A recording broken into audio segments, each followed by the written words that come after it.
Hello everyone, welcome to my YouTube channel Madhu Makeover. Guys, मैं आप सभी के लिए आज लेके आई हूँ थ्रेडिंग की सेकंड क्लास। तो गाइज़, जैसा कि मैंने आप सभी को फर्स्ट क्लास में थ्रेड चलाना सिखाया था, तो आज मैं आप सभी को बताऊंगी कि थ्रेड चलाते समय हमसे क्या क्या मिस्टेक्स होती हैं और उनको कैसे सुधारा जा सकता है। तो गाइज़, हमने जो आपको बताया था वो बताया था कि सबसे पहले हमें थ्रेड रोल लेना है। तो ये थ्रेड रोल हमने अपने लेफ़्ट हैंड में पकड़ा है। इसके बाद हमने इसका जो एक सिरा है वो अपने तित में दबाना है इस तरीके से। और गाइज़, ये जो अपना थ्रेड रोल है वो हमने लेफ़्ट हैंड में पकड़ा है और अपने राइट हैंड की हमें 3 फिंगर्स लेनी है। अपने राइट हैंड के 3 फिंगर्स हमने इस तरीके से इसमें फंसाए हैं। उसमें हमें 4 to 5 राउंड्स देने हैं। 1 2 3 एंड 4 to 5 राउंड्स देने हैं। गाइज़, हमें क्या करना है, आगे अपने लेफ़्ट हैंड की 2 फिंगर्स लेनी है, उसमें 2 राउंड्स देने हैं और थंब से हमें इसको दबा के रखना है जिससे कि ये धागा हमारा आगे पीछे ना जाए। तो गाइज़, इस तरीके से हमने ये अपना लूप बना के तैयार किया। एक सिज़र शेप जो हमें बनानी होती है वो हमारी बन चुकी है। तो गाइज़, अब हमें जो आगे प्रैक्टिस करनी है वो इस तरीके से करनी है।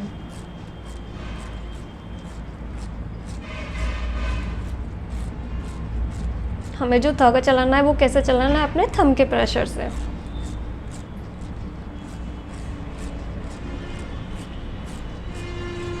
इस तरीके से। तो गाइज़, जो थ्रेड चलाते समय हमसे जो मिस्टेक होती है वो क्या मिस्टेक होती है, देखिए आप।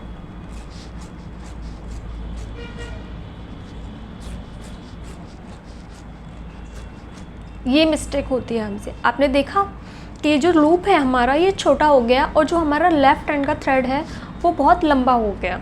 इस तरीके से देखिए, जब हम चलाते जाते हैं तो ये लूप हमारी बहुत छोटी होती चली जाती है और थ्रेड लंबा हो जाता है।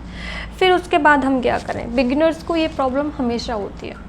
जब हम ये थ्रेड चलाते छोटा हो जाता है तो हम वहाँ रुक जाते हैं। अब हम क्या करें, अब हमें ऐसी कंडीशन में क्या करना है गाइस, ये जो हमारी फिंगर्स हैं इनको हमें आगे फैलाना है। यहाँ से जो लेफ़्ट हैंड का हमारा थ्रेड है इसको हमें लूज़ छोड़ना है, अपने फिंगर्स को आगे बढ़ाना है, तो हमें दोबारा से सेम फॉर्मेशन मिल जाएगी। हमें क्या करना है, जब ये चलाते लूप छोटा हुआ तो लेफ़्ट हैंड का जो थ्रेड है उसको लूज़ छोड़ना है और आगे फिंगर्स को बढ़ा के हमें दोबारा से सेम फॉर्मेशन को बनाना है।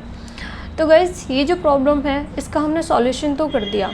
अब हमें ये प्रॉब्लम क्यों होती है ये हमें कैसा पता चलेगा। गाइस, ये जो प्रॉब्लम हमें होती है वो तब होती है जब हमें जो अपने दोनों हैंड्स लेने हैं और दोनों हैंड्स का प्रेशर वो भी सेम रखना है, बराबर प्रेशर रखना है। देखिए, जब हम इसका प्रेशर बराबर रखते हैं तो हमारा धागा जहाँ था वहीं रहता है। लेकिन हमसे गलती क्या होती है कि हमारा जो लेफ़्ट हैंड का प्रेशर होता है जब हमारा ये ज़्यादा हो जाता है, देखिए जब इस हैंड का प्रेशर हमारा ज़्यादा होता है तो फिर धागा इस साइड में हमारा जाता है और इधर छोटा होता है। तो हमें जो प्रैक्टिस करनी है वो कैसे करनी है कि अपने दोनों हैंड्स को बराबर में रखना है और प्रेशर सेम रखना है। हमें जो प्रैक्टिस करनी है वो प्रेशर की ही करनी है कि हमारा प्रेशर सेम रहे और धागा हमारा आगे पीछे ना जाए। इस तरीके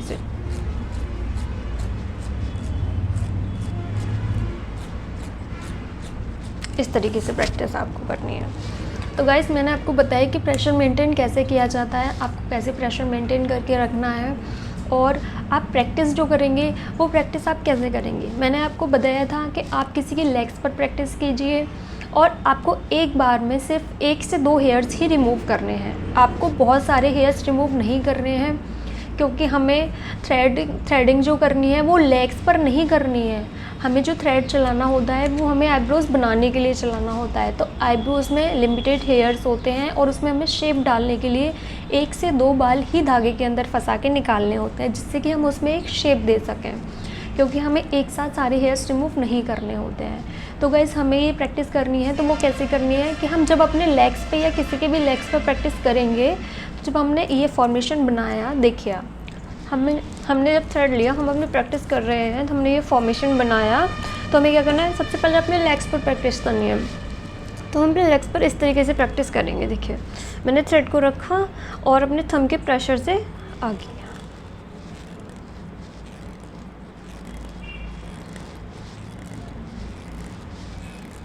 इस तरीके से प्रैक्टिस करनी होती है। तो गाइस, हमें क्या करना है, इस टाइम पे जब हम अपने हेयर्स को देखना है, हमारे लेग्स पर हेयर्स होते हैं, तो हमें अपने हेयर्स को इसके ये जो थ्रेड है इसका जो लूप है ये इसके अंदर हमें सिर्फ 1 से 2 ही हेयर्स को फंसाना है। हमें क्या करना है, सारे हेयर्स को छोड़ना है, सिर्फ हमें 1 या 2 हेयर्स को फंसाना है इसके अंदर। इस तरीके से हम अपने हेयर्स को फंसा लेंगे और ऐसे रिमूव करना है। हमें हेयर्स को फंसाना है और फिर हमें थंब के प्रेशर से क्या करना है, उसको रिमूव करना है। 1 से 2 हेयर्स फंसाया और रिमूव किया, फंसाया और थंब का प्रेशर दिया, इस तरीके से। तो गाइस देखिए, इस तरीके से जब हम प्रैक्टिस करते हैं तो क्या होता है, ना तो हमारा धागा छोटा बड़ा हुआ, ना ही हमारा लूप आगे पीछे हुआ, हमारा बिल्कुल नॉर्मल वे में थ्रेड चल रहा है। और हमें जो थ्रेड में हेयर्स फंसाना है वो 1 से 2 हेयर ही फंसाना है, तभी हम आईब्रोज़ अच्छे से बना सकते हैं या आईब्रोज़ की हम शेप दे सकते हैं। क्योंकि जब हम आईब्रोज़ की शेप देते हैं तो 1-2 हेयर्स फंसा कर ही हम पहले अपनी गाइडलाइन बनाते हैं, देन उसके बाद हम नीचे के और ऊपर की हेयर्स को रिमूव करते हैं। तो हमें प्रैक्टिस 1 से 2 हेयर्स रिमूव करने की ही करनी है। तो गाइस मैंने आपको बताया कि हमें प्रैक्टिस कैसे करनी है। आप रेगुलर प्रैक्टिस करते रहिए। आप अगर प्रैक्टिस अपनी रेगुलर रखेंगे तो आपका थ्रेड जल्दी से जल्दी अच्छा और स्मूथ चलेगा। तो मिलते हैं हमारी अगली वीडियो में। आप प्रैक्टिस करिए, तब तक के लिए बाय बाय।